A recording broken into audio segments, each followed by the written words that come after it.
We are Group 4. For our presentation, we're going to examine police body cameras.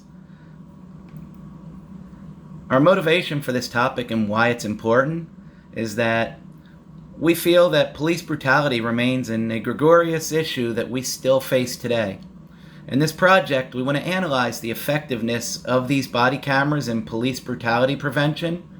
And what really inspired us is the drive to see the change that these advances in technology and the tools have given us.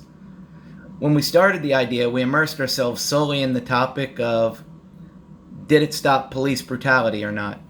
And then we're adding such things as different perspectives on the topic from lawyers and defense attorneys and even the police officers' opinion themselves. We feel the topic's important to discuss because as the body's cameras deal with the technology, it has the possibility to affect our interactions in society. We're creating a website for our presentation. We've got different categories such as the camera and its function, the importance of the cameras, arguments for using body cameras and arguments against using cameras, as well as statistics before and after the implementation and widespread use of the cameras. The purpose of body cameras was after the riots in Ferguson, Missouri and Baltimore, Maryland. In 2014, legislation passed in 30 states and the District of Columbia regarding the use of the body cameras.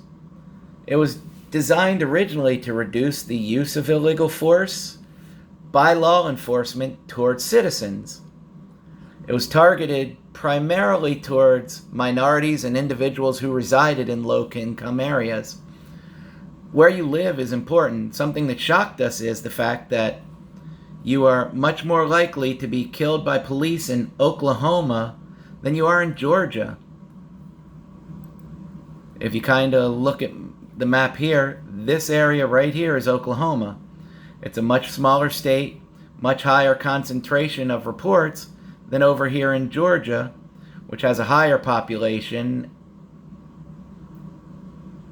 So we use this to look and see if the areas where you live affected police brutality.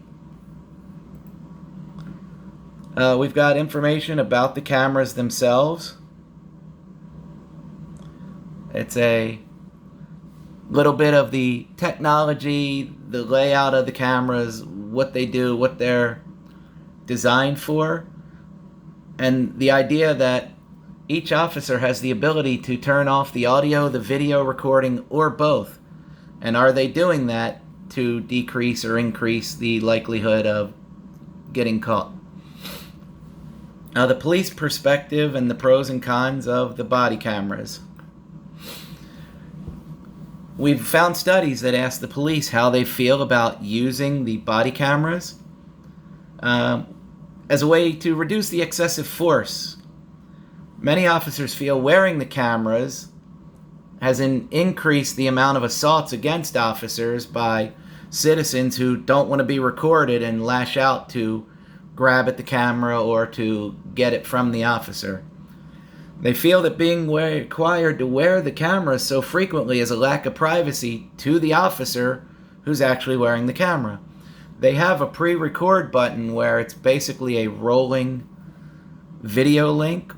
It records 30 seconds, and what it does is if the officer does not hit the record button, it starts deleting the 30 seconds at a time.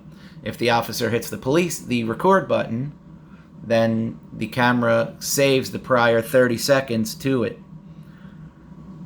In a survey, though, the majority of police officers responded they would equip their police force with cameras if it was up to them.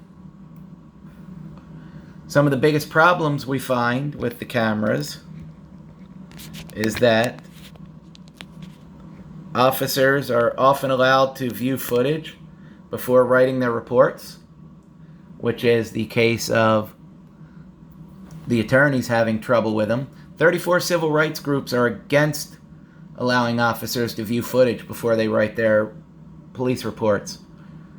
They're fighting public access because they want all body camera footage exempt from or able to be gathered under the Freedom of Information laws.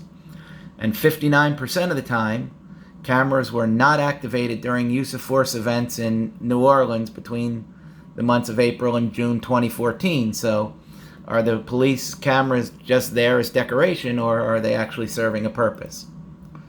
We're going to link some actual body cam footage. In this instance here, there were 2 officers on the scene. One officer's body cam recorded the other one pepper spraying and punching a teen who was handcuffed in the back of the police car. So we're going to show actual instances of body cam footage of arrests and incidents that police have recorded. Things we've learned are, we've been exposed to different views on the topic from both sides. A thing we learned was that there are a high number of police officers that are in favor of wearing the body cameras. And something shocking is that while conducting the research, the use of police cameras have been reported as a contributing factor in increasing the number of assaults on police officers, where we actually thought it would be the exact opposite.